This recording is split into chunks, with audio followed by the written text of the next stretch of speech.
Assalamualaikum warahmatullahi wabarakatuh. Perkenalkan, nama saya Rizky Maulana. Saya dari kelompok 17 yang ditugaskan untuk melaksanakan PKPA di Direktorat Penyidikan Obat dan Makanan Badan POM. Dari kelompok 17 ada 3 orang. Yang pertama ada Aji Retno, kedua ada saya sendiri Rizky Maulana, dan yang ketiga ada Khalidah Handayani. Outline presentasi kali ini ada 5 poin. Poin pertama dan kedua akan dijelaskan oleh saya. Poin ketiga akan dijelaskan oleh saudari Harida, dan poin keempat dan kelima akan dijelaskan oleh saudari Aji. Tindak pidana di bidang obat dan makanan. Di bidang obat, tindak pidananya berupa memproduksi dan atau mengedarkan obat tidak memenuhi standar dan persyaratan. Kemudian ada memproduksi dan atau mengedarkan obat tanpa izin edar, menyimpan dan atau memproduksi dan atau mengedarkan obat keras di sarana yang tidak berwenang. Terus di obat tradisional, tindak pidananya berupa memproduksi dan atau mengedarkan obat tradisional mengandung bahan kimia obat, memproduksi dan atau mengedarkan obat tradisional tanpa izin edar, memproduksi obat tradisional tanpa keahlian dan kewenangan. Di bidang kosmetik, tindak pidananya berupa memproduksi dan atau mengedarkan kosmetik mengandung bahan yang dilarang, memproduksi dan atau mengedarkan kosmetik yang tidak memiliki izin edar, kemudian memproduksi kosmetik tanpa keahlian dan kewenangan. Terakhir di bidang makanan, tindak pidananya berupa memproduksi dan atau mengedarkan pangan mengandung bahan berbahaya, memproduksi dan atau mengimpor dan atau mengedarkan pangan tanpa izin edar. Investigasi awal dan penyidikan. Investigasi awal adalah serangkaian tindakan untuk mencari dan menemukan suatu peristiwa yang diduga sebagai tindak pidana guna menentukan dapat atau tidaknya dilakukan penyidikan. Kegiatan investigasi awal antara lain pemantauan sarana kegiatan manusia, pembelian produk secara sampling tertutup di sarana yang dicurigai mengandung unsur tindak pidana, pengujian laboratorium untuk memastikan mutu produk yang dapat dikaitkan dengan khasiat maupun keamanannya. Penyidikan sendiri merupakan serangkaian tindakan penyidik dalam hal dan menurut cara yang diatur dalam undang-undang untuk mencari dan mengumpulkan bukti yang dengan bukti tersebut membuat terang dengan tindak pidana yang terjadi dan guna menemukan tersangkanya. Di pasal 6 Kitab Undang-Undang Hukum Acara Pidana, ayat 1 menyebutkan penyidik adalah pejabat polisi negara Republik Indonesia dan pejabat pegawai negeri sipil tertentu yang diberi wewenang khusus oleh undang-undang. Di Direktorat Penyidikan Obat dan Makanan, penyidik yang disebutkan di sana adalah pejabat pegawai negeri sipil. Di pasal 7 Undang-Undang KUHP, penyidik sebagaimana dimaksud dalam pasal 6 ayat 1 huruf A. Tadi huruf A itu pejabat polisi negara Republik Indonesia. Karena kewajibannya mempunyai wewenang, di sini ada 10 poin yang intinya dia dapat mempunyai wewenang untuk menerima laporan pengaduan dari seseorang tentang adanya tindak pidana, terus melakukan tindak pertama saat tempat kejadian, menyuruh berhenti memeriksa tanda pengenal diri tersangka, melakukan penangkapan, penahanan, penggeledahan, dan penyitaan, melakukan pemeriksaan dan penyitaan surat, mengambil sidik jari dan memprotes seorang, memanggil orang untuk didengar dan diperiksa sebagai tersangka atau saksi, mendatangkan orang ahli yang diperlukan dalam hubungannya dengan pemeriksaan perkara, kemudian mengadakan penghentian penyidikan dan mengadakan tindakan lain menurut hukum yang bertanggung jawab. Di pasal 7 ayat 2-nya disebutkan penyidik sebagaimana dimaksud dalam pasal 6 ayat 1 huruf B. Di sini yang disebut sebagai penyidik pegawai negeri sipil mempunyai wewenang sesuai dengan undang-undang yang menjadi dasar hukumnya masing-masing dan dalam pelaksanaan tugasnya berada di bawah koordinasi dan pengawasan penyidik tersebut dalam pasal 6 ayat 1 huruf A. Pasal 6 ayat 1 huruf A. Di sini PPNS Badan POM mempunyai undang-undang khusus, yaitu undang-undang kesehatan, dan dalam pelaksanaan tugasnya selalu didampingi oleh yang disebut sebagai Korwas atau koordinator pengawas, yaitu bagian dari polisi. Dalam ayat 3, dalam melakukan tugasnya sebagaimana dimaksud dalam ayat 1 dan ayat 2, penyidik wajib menjunjung tinggi hukum yang berlaku. Selanjutnya akan dijelaskan oleh teman saya Khalidah. Assalamualaikum warahmatullahi wabarakatuh. Selamat siang, saya Khalidah dari kelompok 17 akan mempresentasikan tentang 5 undang-undang yang dikawal di Direktorat Pendidikan Obat dan Makanan. Yang pertama itu Undang-Undang Kesehatan Nomor 36 Tahun 2009, yang kedua Undang-Undang Pangan Nomor 18 Tahun 2012, yang ketiga Undang-Undang Narkotika Nomor 35 Tahun 2009, Undang-Undang Psikotropika Nomor 5 Tahun 97, dan Undang-Undang Perlindungan Konsumen Nomor 8 Tahun 99. Untuk undang-undang narkotika dan psikotropika sudah jarang dipakai untuk pendidikan karena biasanya pelaku langsung diarahkan ke Deputi 2 untuk pembinaan. Yang dari Undang-Undang Kesehatan Nomor 36 Tahun 2009 ada 3 pasal yang sering digunakan. Yang pertama pasal 196 yang berisi setiap orang yang dengan sengaja memproduksi atau mengedarkan sediaan farmasi dan atau alat kesehatan yang tidak memenuhi syarat keamanan, manfaat, atau mutu dapat diancam pidana penjara paling lama 10 tahun atau denda paling banyak 1 miliar rupiah. Yang kedua, pasal 197 dari Undang-Undang Kesehatan juga yang berisi setiap orang yang dengan sengaja memproduksi atau mengedarkan sediaan farmasi yang tidak memiliki izin edar dapat diancam pidana penjara paling lama 15 tahun dan denda 1,5 miliar rupiah. Yang ketiga, pasal 198, setiap orang yang tidak memiliki keahlian dan kewenangan untuk melakukan praktik kefarmasian akan diancam pidana denda 100 juta rupiah.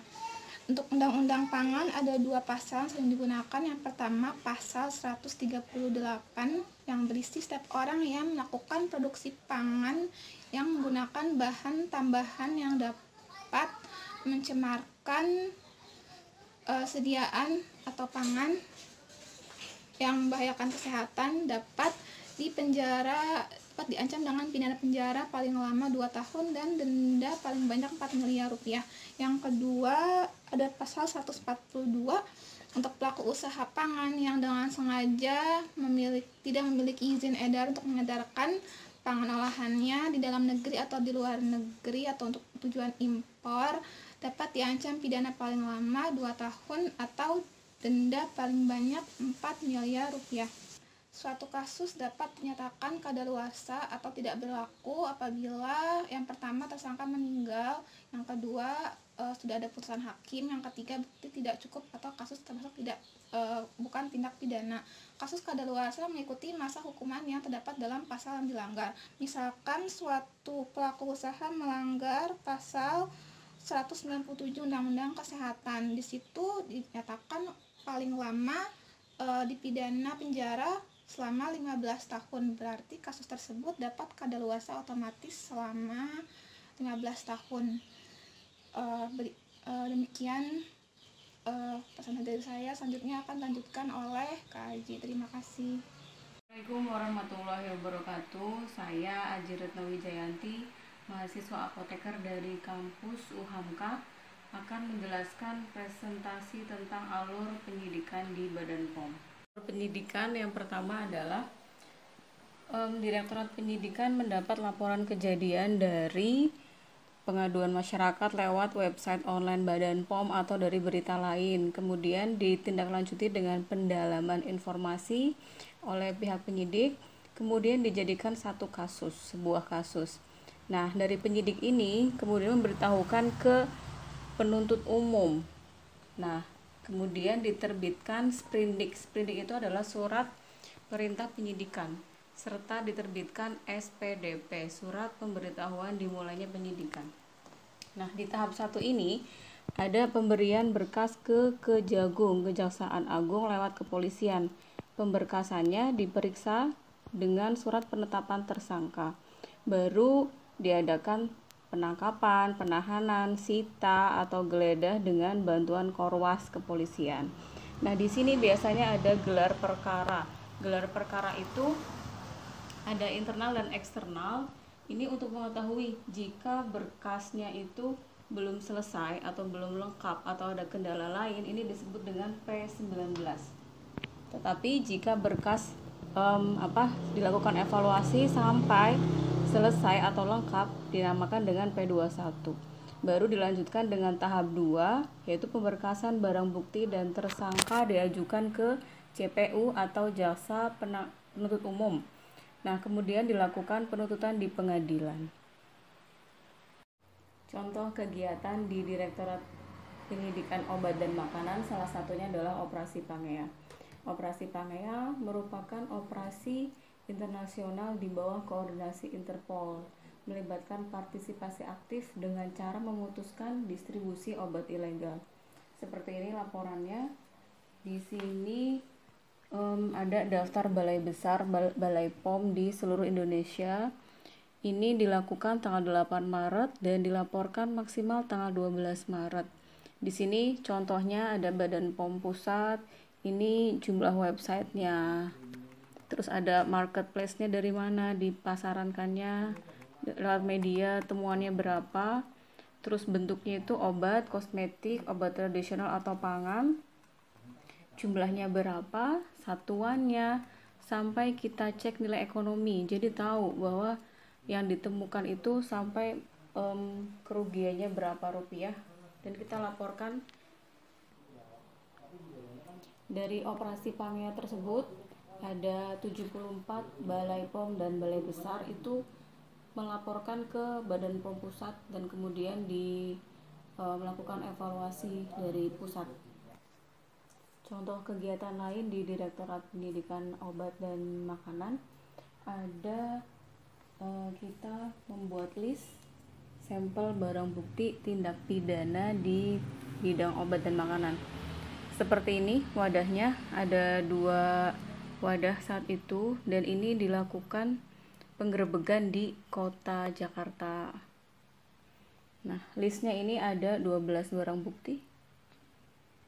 Nah, barang bukti ini ada 12, contohnya seperti ini. Nama sampel Noyaderm Anti-Aging Serum. Kemasannya berwarna putih, tempat samplingnya dari Jakarta. Nah, sampel ini tidak terregistrasi, tidak ada nomor registrasi, nomor batch pun tidak ada, tanggal kedaluarsanya pun bulan ini, ditemukan jumlahnya 14 box. Nah, kita harusnya melakukan parameter uji seperti analisis kualitatif, dicek asam retinoatnya, kandungan merkurinya, logam beratnya. Nah, terus kemudian ini juga ada detoksik, ini pelangsing kemasannya. Terus di sini ada nomor batch, kedaluarsanya juga, terus jumlahnya berapa, ada parameter ujinya itu analisis kualitatif, kandungan amfetamin, PPA, phenytoin, bunatenide, dan sampel yang lain juga seperti ini. Ada inogialuron, Strazex, terus ada Vericoset, terus Princess Hair, dan sampel lainnya ini sampai 12 sampel. Itu setelah ini di list ada berapa penemuannya, terus nanti dilakukan parameter uji di lab Badan POM, kemudian ketahuan hasilnya, kandungannya berapa, melebihi batas bahan kimia obat atau tidak, baru kemudian dilaporkan dan dilakukan evaluasi. Demikian presentasi hasil laporan PKPA kami di Direktorat Penyidikan Obat dan Makanan di Badan POM. Sekian dan terima kasih.